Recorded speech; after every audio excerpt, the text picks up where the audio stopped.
మిత్రులారా, ఈరోజు రేపు ఎల్లుండి అంటే 11, 12, 13 తేదీలలో ఢిల్లీలో ఈపీఎఫ్ పెన్షనర్స్ అన్ని రాష్ట్రాల నుంచి గ్యాదర్ అయ్యి అక్కడ ప్రధానమైనటువంటి డిమాండ్లను రైజ్ చేశారు. వాళ్ళకి ఎంతో కాలంగా పరిష్కారం కాకుండా ఉన్నటువంటి సమస్యలను ప్రస్తావిస్తూ ధర్నా కార్యక్రమం జంతర్ మంతర్లో న్యూఢిల్లీలో చేస్తున్నారు. ప్రధానమైన డిమాండ్ కనీసము 9,000 మినిమం పెన్షన్, కనీస పెన్షన్ అంటే మినిమం పెన్షన్ 9,000 ఉండాలని.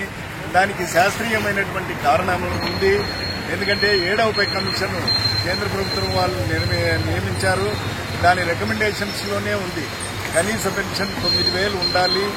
సెంట్రల్ గవర్నమెంట్ ఎంప్లాయీస్కు, పెన్షనర్స్కు, తర్వాత డిఏ ఉండాలి, మెడికల్ ఫెసిలిటీస్ ఉండాలి, రైల్వేలో రాయితీలు ఉండాలి.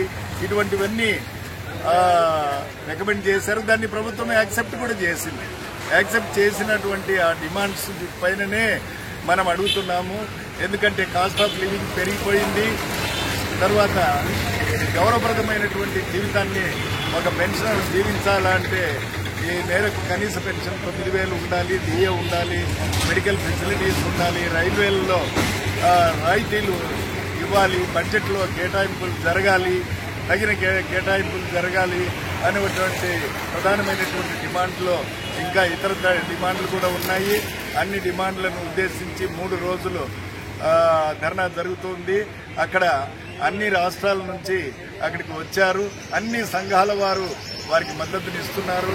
ముఖ్యంగా BSNL employees union, all India BSNL, DOT pensioners association, తర్వాత సిఐటియు, ఇంకా ఇతర సంఘాలు కూడా, AP dairy, Rayalaseema paper mills, AP SRTC, ఇంకా తదితర సంఘాలు కూడా అన్ని AP electricity board employees pensioners తదితర సంఘాలు కూడా దీంట్లో యాక్టివ్గా పార్టిసిపేట్ చేస్తూ ఉన్నారు.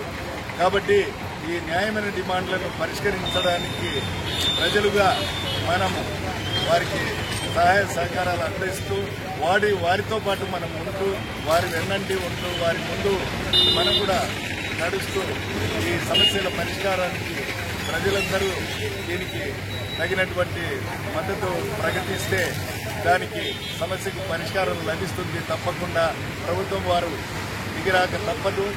అందుకని ఈ ధర్నాను జయప్రదం చేసినటువంటి ప్రతి ఒక్కరికి, మీడియా వాళ్లకు, తర్వాత అన్ని సంఘాల నాయకులకు, సంఘాల సభ్యులకు కృతజ్ఞతలు తెలియజేస్తూ ఉన్నాను.